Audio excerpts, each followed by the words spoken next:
breaking individual dogma, loosening the hold of harmful psychological operations within adherents. People often make the grave mistake of correlating their identity with their beliefs and what they stand for. When someone criticizes your beliefs, you may open up to feeling personally attacked by associating your identity with those beliefs. If we directly relate our identity to the causes we find important, we may feel the need to defend those causes as if we were defending ourselves, even if said causes are based in ignorance or are otherwise misguided unbeknownst to us.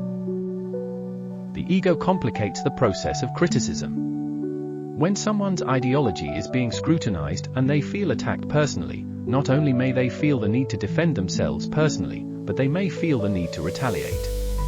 It's more difficult to use critical thinking and analyze our ideas or ideologies when in an emotional state, as is often the case when one feels personally attacked and becomes defensive.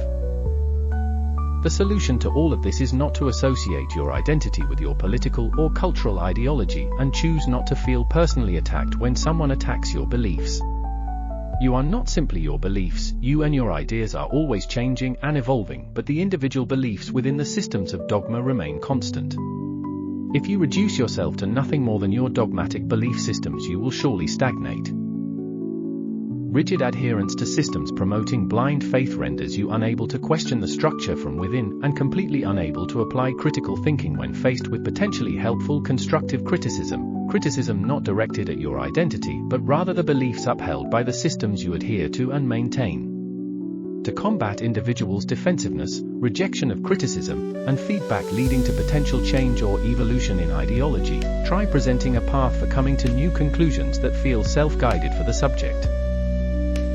Rather than bluntly telling people what may be flawed within their thought processes, walk with them down a path that leads to discovering for themselves those flaws in their logic.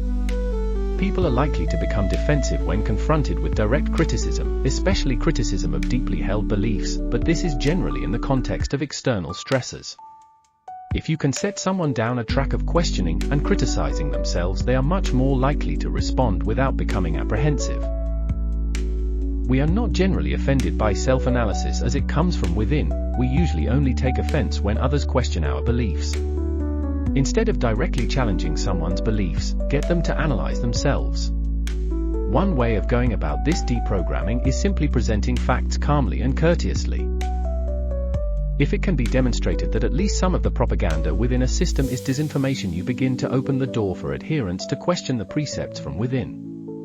The reputation of false information is what allows it to persist. The next step after showing disinformation exists in a system is proving with facts that it causes harm to those who believe it. When you show believers what they believe is hurting them, you take away from the reputation of the system they support. We must expose lies, half-truths, misconceptions, stereotypes, bias, etc., but we must expose these flaws in a way that does not threaten the ego of individuals holding onto these beliefs. We must attack the ideas themselves and not the authorities and idols propagating them. People idolize the figures they aspire to be like. If you want to push people in any direction, attacking the people they look up to is not an efficient strategy. Many of us want to change for the better. The trouble is most don't know what change is actually for the best, and those that do often lack the willpower to commit. Let us prioritize attacking information, not each other.